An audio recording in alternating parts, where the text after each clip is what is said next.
यदि छोटे से बालक को ये पता नहीं है कि ये सोना है, तो रास्ते में उसे यदि कीमती सोना भी मिल जाए तो वो क्या करेगा बताओ? उस कीमती सोने को खिलौना समझ करके कहीं फेंक देगा।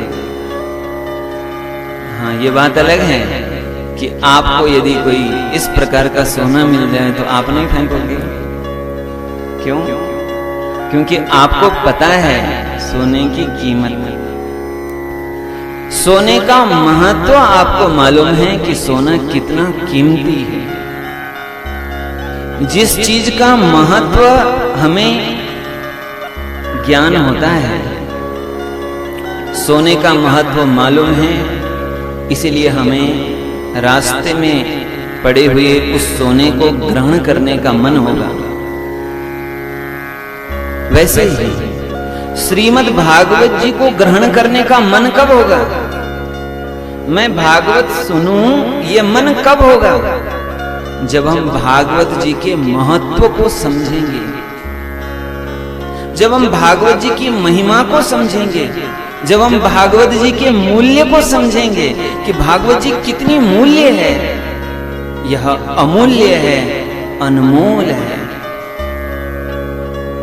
संसार में जितनी भी चीजें हैं सबकी कीमत लगाई जा सकती है, लेकिन क्या भगवान की कीमत लगाई जा सकती है? जैसे भगवान की कोई कीमत नहीं लगाई जा सकती, वैसे ही भगवान की कथा की भी कोई कीमत नहीं लगाई जा सकती। भगवान की कथा भी अनमोल है।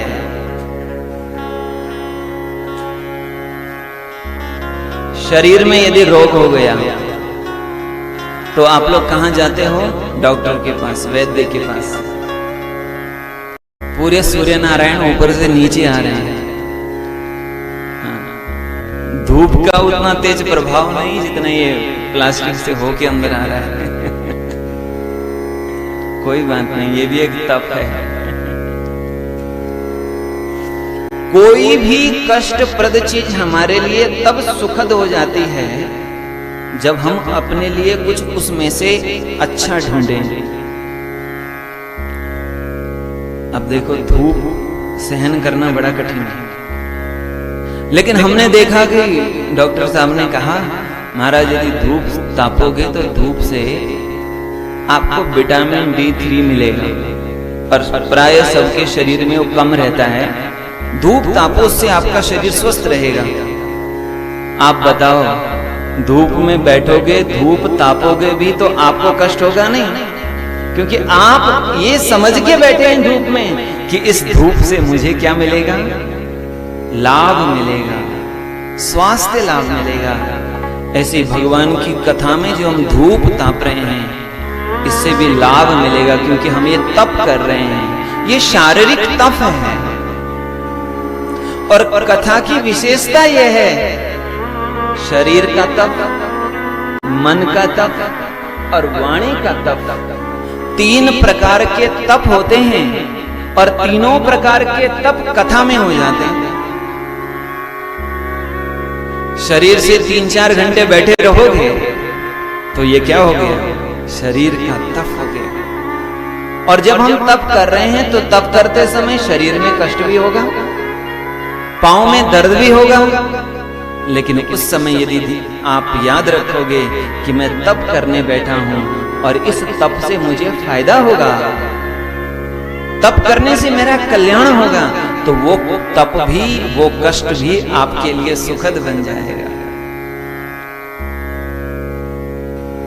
आप घर में होते तो पता नहीं किस किस का चिंतन कर रहे होते, कथा में बैठे हैं तो भगवान का चिंतन हो रहा है।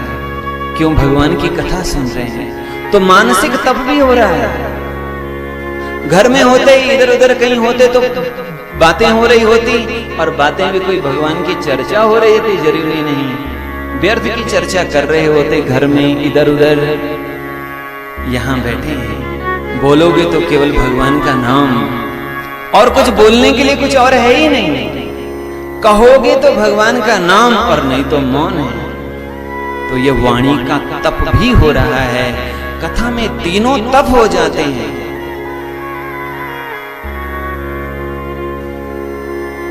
इसीलिए कथा की विशेष महिमा है।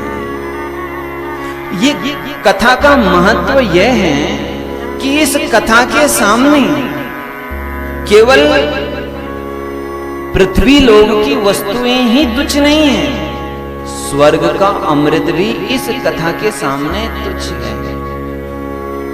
स्वर्ग के अमृत की और इस कथा के अमृत की तुलना नहीं की जा सकती।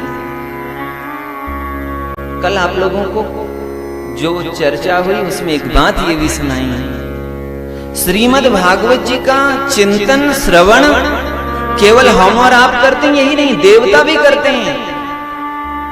बड़े बड़े योगी मुनि संत सन्यासी भगवान की कथा सुनते हैं। और केवल यही नहीं, ब्रह्मा जी भी भगवत चिंतन करते हैं, भगवत कथा सुनते हैं। और भगवान नारायण ने पहली बार यदि किसी को भागवत सुनाई है तो वो ब्रह्मा जी हैं। त्वत्स्मृतौ नैव बाधेतः। जब ब्रह्मा जी ने प्रार्थना की, प्रभु कहीं मैं संसार में जाकर के आपको भूल न जाऊं, ऐसी कृपा करिए कि मैं संसार में रहूं और आपकी याद बनी रहे। तब भगवान नारायण ने भागवत तत्व का उपदेश किया। ब्रह्मा जी भी भगवत चिंतन के लिए, आत्म कल्याण के लिए जिस भागवत जी को श्रवण करते हैं, वो भागवत जी का श्रवण हम लोग बैठ के कर रहे हैं। भगवान नारायण स्वयं भागवत जी का वाचन भी करते हैं और भागवत जी का श्रवण भी करते हैं। और स्वयं भगवान शिव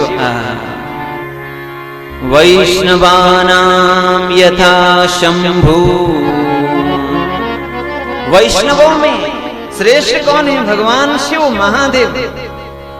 जैसे नदियों में गंगा जी श्रेष्ठ है, जैसे वैष्णवों में भगवान महादेव श्रेष्ठ हैं, वैसे सभी पुराणों में श्रीमद् भागवत महापुराण श्रेष्ठ है।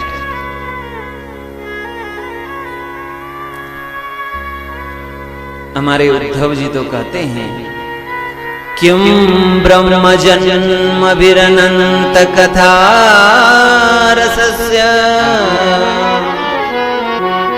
अनंत कथायाम रसो यस्य।